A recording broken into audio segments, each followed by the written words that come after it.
What up, everyone? So, time for some more videos. A lot of people have been saying they want more collectible review videos, so I'm going to review one that I've come across recently. And that is the retro or classic mystery minis, the video game retro classics. What the hell is it called? I think it was called retro. I keep getting the word classic and retro confused. I'm pretty sure it was retro. Anyway, the name isn't really important. It'll say in the title.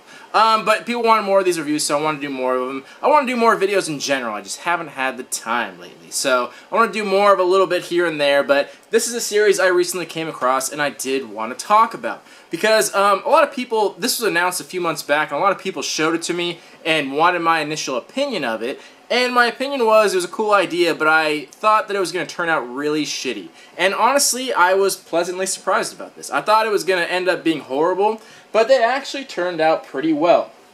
So I'll go through a few little points here, and I'll break it down into a score, and we will review this product.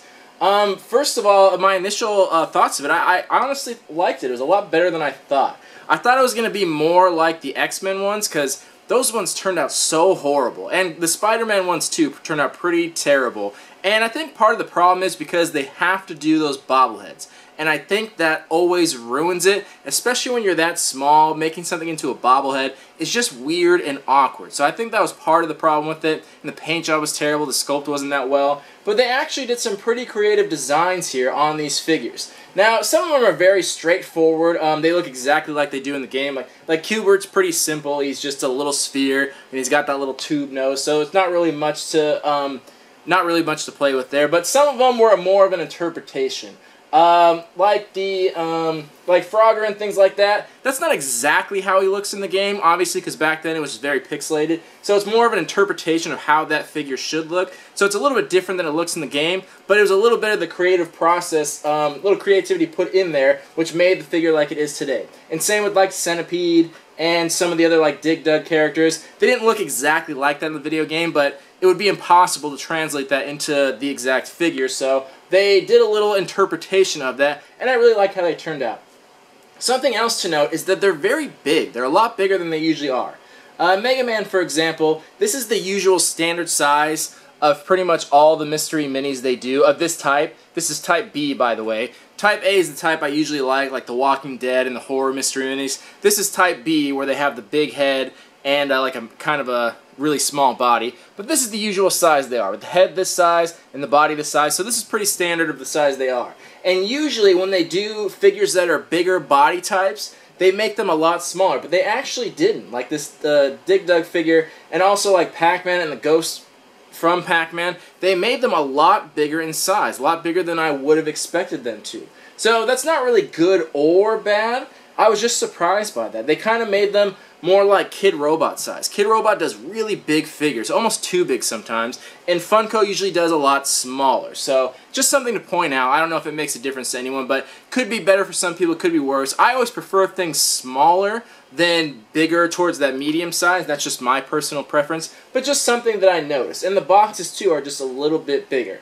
And the boxes, this is something that's really funny about this series. First of all, the boxes are all different. The boxes are custom to that figure, which is really cool. I actually really look like that. It looks like the classic arcade cabinet, and it's got pictures and designs on it custom to that specific character. So I thought that was really cool and special that they did that. I really like that they put the special effort in there.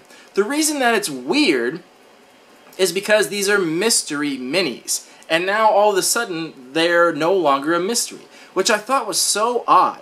I'm not complaining whatsoever. I like the fact that I could just pick exactly the character I want. It was kind of nice for once to not have to go pick through stuff or buy a whole case, just get the ones I wanted to. It was really nice and very convenient, but I just thought it was very odd because that seems like a bad business strategy for Funko.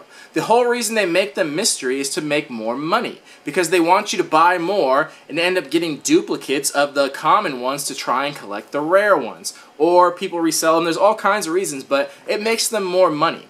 When they make them all common, like 1 of 12, it makes less money. But now that it's specific figures, that makes even less money, because some people might just want one figure and they don't have to search for it at all. They just literally go pick that exact one because you know what it is from the box. So I thought that was very, very strange. So again, not complaining, but very odd move from Funko because they're so money hungry all the time. I just couldn't imagine why they decided to do that. I'm very curious about that. I'd like to know why they did that specifically. So there is some mystery to it. So like some of the series you can see here, like Pac-Man has 2 representatives from there, so there are 2 Pac-Man boxes. So you would have a 50% chance to get either Pac-Man or one of the ghosts here. So there's a little bit of mystery, but not much to it. Like Mega Man, for example, there's just one Mega Man. And Centipede, there's just one character, so those are very clearly stated there. The only ones that had, Pac-Man had 2, Miss Pac-Man had 2, Q*bert had 2, and then Dig Dug had 3. So there's a little bit of a mystery, but it's very obvious what they are. Because this one, I keep forgetting his name. What is it? Figar? I have no idea if I'm pronouncing that right, by the way. It was very obvious which was which, because this one is very obviously much heavier than one of these ones, and you can kind of tell what it is just by picking it up. So again, it took a lot of the mystery out of there, so it was very odd that they even called them mystery minis at that point. It's almost like they should have just had it a separate series. And I really like that they did the different boxes, and I kind of wish they'd do that for more of them. For more of these series, do like some custom different boxes. It'll make them less money, but I thought that was really cool and kind of fun. The other thing I thought was very strange about this series was Mega Man himself. I don't know if anyone else noticed, but he very obviously stands out in this series. So this is why I always get the words retro and classic confused. These characters are retro, Mega Man is classic, or he always has been in my vocabulary.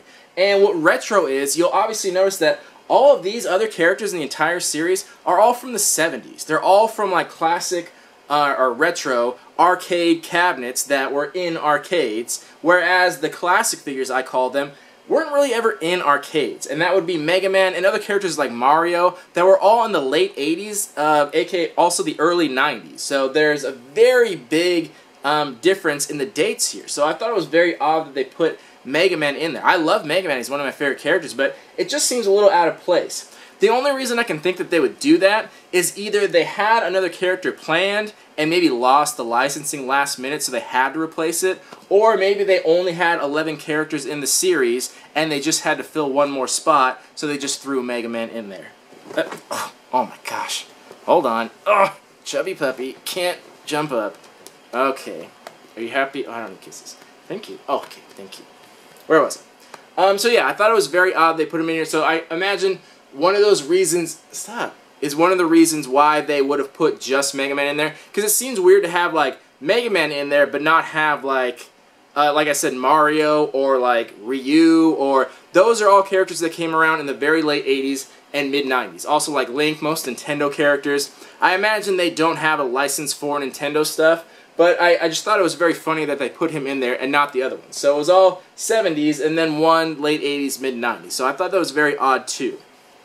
And also, if they were going to do Mega Man, I don't know why they didn't do Rush or one of the other characters. Mega Man has so many cool characters in there. I think Mega Man could have been his own separate series. But yeah, I thought that was very odd that they picked Mega Man and to go with these other ones because he's just very out of place.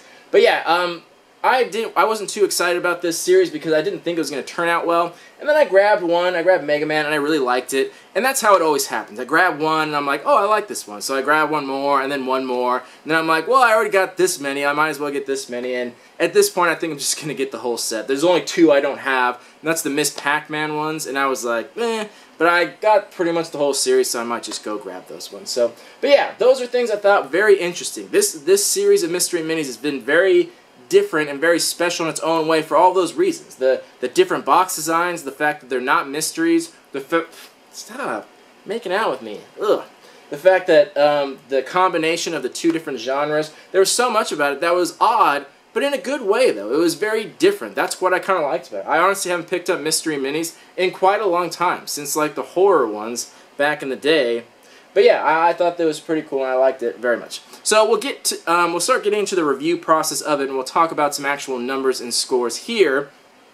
So the first one I always go to is the concept and design.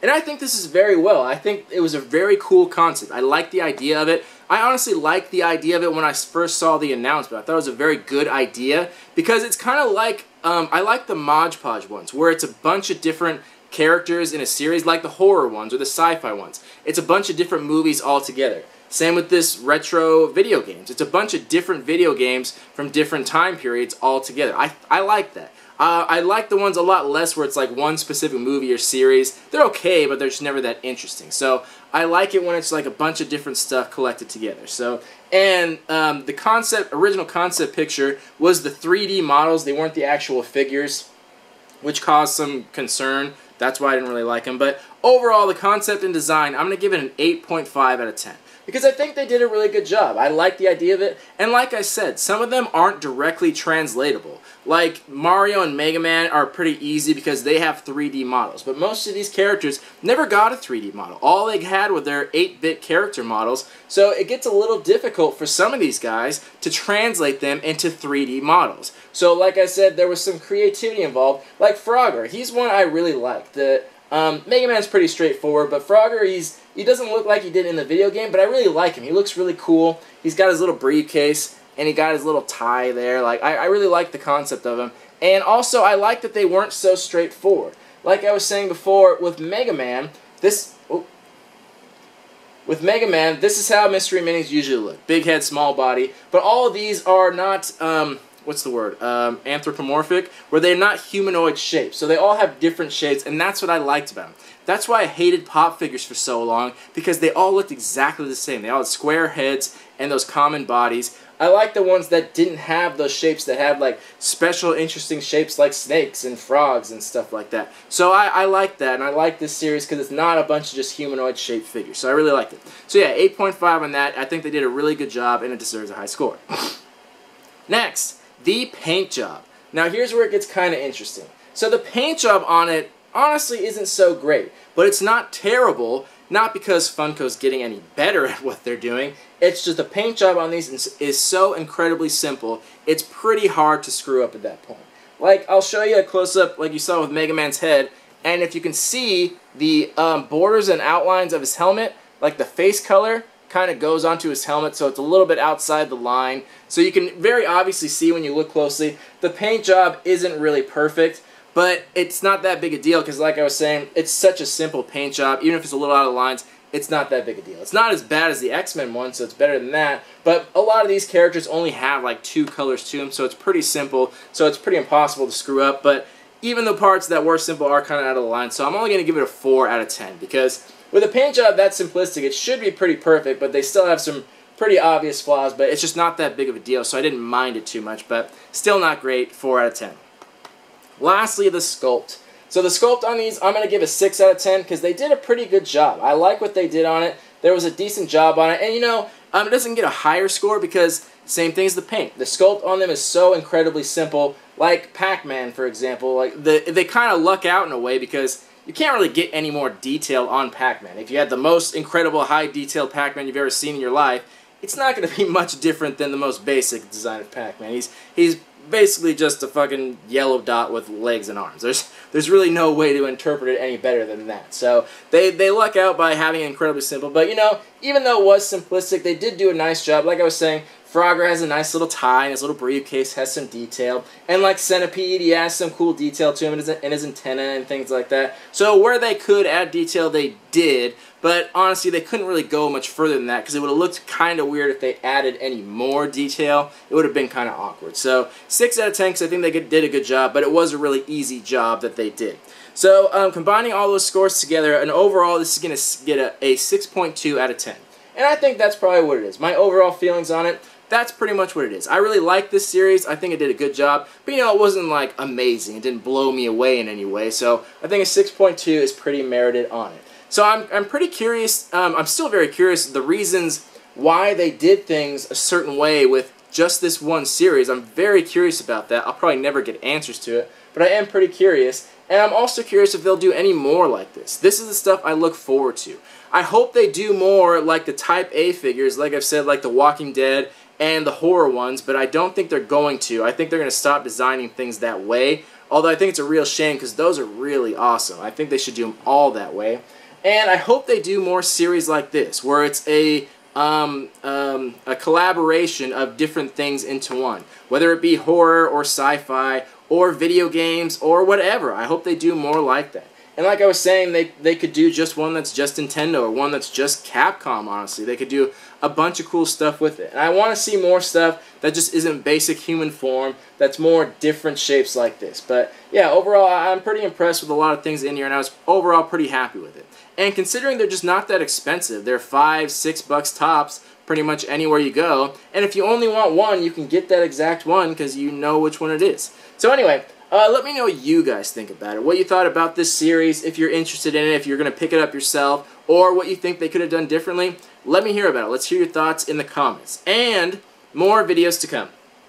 So I'm taking, I'm not doing as many boxes this month because I've just been busy, but I want to do more collectible reviews, more discussion topics like you guys have said, more collecting advice. I got some more topics on that. But again, let me know what you guys want to see in here. And I hope you enjoyed the box swap, and I hope you checked out Derek's video because it was pretty awesome. Anyway, in the meantime, this has been the review of the Retro Classics Mystery Minis, 6.2 overall score. Thank you all for watching. Love you all. Peace.